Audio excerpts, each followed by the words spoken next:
Cancer cells. The word cancer sounds scary, but you might not know that they're actually very picky eaters. You could even say they have fatal dietary weaknesses. Have you ever thought about this? If we knew their precise menu, could we do the opposite and deny them what they want, letting them slowly starve? This may sound like a fantasy, but there's profound scientific truth behind it. Today, let's discuss how to manage our health scientifically through 3 daily meals.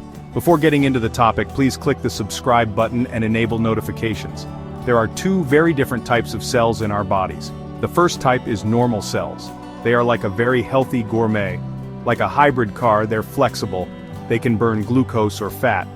Cancer cells are completely different. Think of it as a child who only eats sugar. Medical research calls this the Warburg effect. Cancer cells consume glucose even 20 times more than normal cells. It is like an out-of-control sugar black hole, madly devouring blood sugar.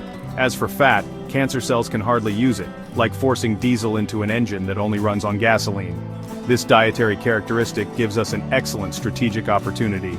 2 key points: reduce carbs significantly, and increase high-quality fats. Let's dive into the how, which foods to avoid and which to choose. Next, concrete food swaps and the 2-to-1 rule. Be careful about staples: white rice, white noodles, bread and steamed buns. Also, sugary drinks, pastries, and overly sweet fruits. When these foods are eaten, they break down quickly into glucose and feed cancer cells directly. Reducing these foods cuts off the energy supply at its source. You may worry, if we cut carbs, won't we feel dizzy and weak? Valid concern. That's why the second point is crucial. Replace calories with high-quality fats. Normal cells can switch to burn fat efficiently when carbs are reduced. They are metabolically flexible. Rule of thumb, 2-to-1, reduce 2 servings of carbs and increase about 1 serving of healthy fat. E.g., if you planned beef noodles, make it half a bowl. Add extra beef, braised pork, a braised egg, and more vegetables to increase fats and protein. You'll feel full and fueled. This isn't starvation, it's fuel switching. Maintain adequate high-quality protein to preserve muscle and immune function. This is not an extreme zero-carb plan. Avoid radical approaches. Balance is key. In extreme glucose deprivation, some cancer cells may break down proteins to survive, so maintain balance.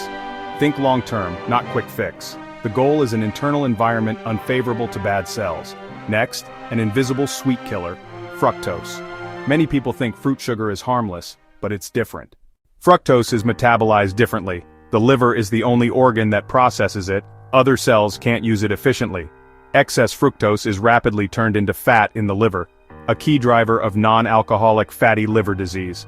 A 500 milliliters glass of orange juice may need 5 or 6 oranges. You get concentrated sugar and lose fiber. Many handshaken drinks use industrial high fructose syrup, absorbed extremely quickly and hard on the liver. Liquid fructose is a major contributor to modern metabolic disease. Be wary, especially in liquid form. Avoid sugary drinks and processed syrups, crucial for our dietary counterattack. Now, which fats? We must redress saturated fats like lard, butter, and coconut oil. For high-heat cooking common in Chinese cuisine, saturated fats are stable and resist oxidation. Be wary of seed oils: soybean, corn, sunflower. They are high in polyunsaturated fats and unstable under heat. When heated, they oxidize and create harmful compounds, especially if industrially refined. Rule: for high-heat cooking, use stable saturated fats. For cold dishes, choose high-quality olive or camellia oil. Choosing the right oil and method makes fat our friend, not our enemy. I know a friend diagnosed with a rare pancreatic neuroendocrine tumor who used a low-carb, high-quality fat diet. This helped reduce fear and gave him daily actions he could take. The diet is not a miracle cure but a long-term strategy to create an environment that disfavors bad cells. Health begins with awareness and is achieved through action. 1. Reduce refined carbs like white rice, noodles, bread. 2. Beware liquid fructose. Avoid sugary drinks and syrups. 3. Increase high-quality fats to replace calories. 4.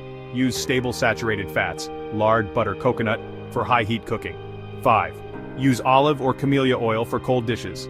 6. Keep adequate high-quality protein. Avoid extreme deprivation. I hope this opens a new window to reevaluate your plate. If you liked this video, please like and subscribe. See you next time.